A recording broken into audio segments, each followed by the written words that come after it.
Golden time சொல்கிறீங்க, அதாவது இந்த மிக விரைவாக அந்த மருத்துவமனைக்கு அவங்க செல்லணும்னு சொல்கிறீங்க. ஏன்னா ஏன்னா இது அதை மெத்தனால் கலந்து அந்த விசச்சரத்தை குடித்தவங்களே போதையில் தான் இருப்பாங்க. அவங்களுக்கு வந்து நம்ம சாக போகிறோமோ அல்லது நமக்கு இந்த அறிகுறிகள் இருக்கிறதோ அப்படிங்கிறது இல்லை. அதில் முதல் அறிகுறியாக இந்த நுரையாக அந்த வாந்தி எடுக்கிறது தான் அந்த முதல் அறிகுறியாக அவங்க வந்து பார்க்குறாங்க.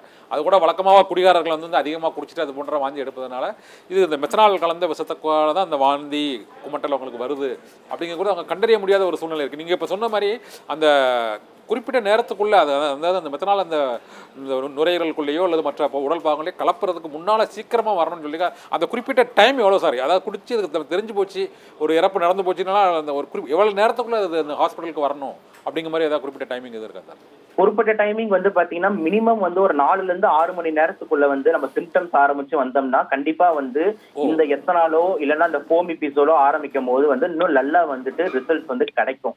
ஏன்னா ஒரு நம்ம அப்சார்ப்ஷன் ரேட் வந்து பாத்தீங்கன்னா ரொம்ப அதிகம், ரொம்ப ரேபிடா வந்து குடல்ல இருந்து மெத்தனால் டக டக டக டகன்னு பாத்தீங்கன்னா நம்ம ரத்தத்துல கலக்க ஆரம்பிக்கும் ஸ்பீடா. அப்போ எவ்வளவு போல சீக்கிரமா நம்ம வந்து 4 to 6 hours இந்த நம்ம கேஸ்ட்ரிக் லவாஜ், அதாவது மூக்குல ஒரு டியூப் விட்டு நம்ம எப்படி வாட்டர் வாஷ் பண்றோமோ அந்த மாதிரி மூக்குல டியூப் விட்டு நம்ம பாத்தீங்கன்னா தண்ணியை போட்டு வயிற்று ஃபுல்லா வாஷ் பண்ணி இருக்கிற மெத்தனால் ஃபுல்லா எனிமா மாதிரி வெளியே எடுத்துருவாங்க வாந்தியில. அப்படி எடுக்கும் போது பாத்தீங்கன்னா இருக்கிற மெத்தனால் ஃபர்தரா அப்சார்ப் ஆகாது. அப்போ அந்த 4 to 6 மணி நேரம் வந்து பாத்தீங்கன்னா ரொம்ப ரொம்ப இம்பார்ட்டன்டான கோல்டன் பீரியட். நீங்க இன்னொரு நல்ல கேள்வி கேட்டீங்க. என்ன கேட்டீங்கன்னா பாத்தீங்கன்னா வந்து நம்ம எல்லாத்துலயுமே அவங்க குடிச்சிருந்தாங்கன்னா ஒரு வாந்தி வரும், மயக்கம் வரும், அது எப்படி அவன் வந்து இந்த உயிருக்கு பாதிப்பு ஆகும்ட்டு அவன் எப்படி உணருவான் அப்படின்ற மாதிரி கேட்கறீங்க. மெத்தனால் அங்கதான் ரொம்ப முக்கியமா மெத்தனாலுக்குன்னு சொல்லிட்டு ஒரு ரொம்ப அழகான ஒரு விஷயம் இருக்கு. மெத்தனால்னால ஃபார்ம் ஆகிற ஃபார்மிக் ஆசிட் மட்டும்தான் போய் கண்ணை பாதிக்கும்.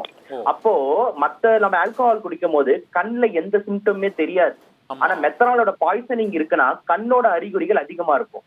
கண்ணு அறிகுறிகள்லாம் என்ன சார் அப்படின்னு பாத்தீங்கன்னா வந்து கண்ணுக்கு முன்னாடி 100 கருப்பு கலர்ல ஸ்பாட்டுகள் வந்து டான்ஸ் ஆடுற மாதிரி ஒரு ஃபீலிங். எப்படி வந்து நடனம் ஆடுறாங்களோ அது மாதிரி 100 ஸ்பாட் கண்ணுக்கு மேலேயும் கீழே வந்து டான்ஸ் ஆடும்.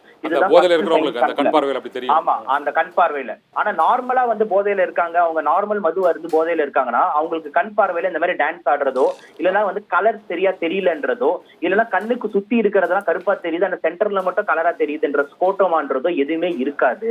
அப்போ கண் பாதிப்புன்ற சிம்டம்ஸ் உங்களுக்கு ஆரம்பிக்குதுன்னா அப்ப இது மெத்தனால் பாய்சனிங் ஒரு சிம்டம்னு சொல்லிட்டு எல்லாருக்கும் ஒரு இம்பார்ட்டன்ட் அவேர்னஸா தெரியணும். ஏன்னா மெத்தனால் வந்து ஃபார்மிக் ஆசிட் வந்து கண்ணை பாதிக்கின்றது அதோட ஸ்பெசிபிக் ஃபியூச்சர்.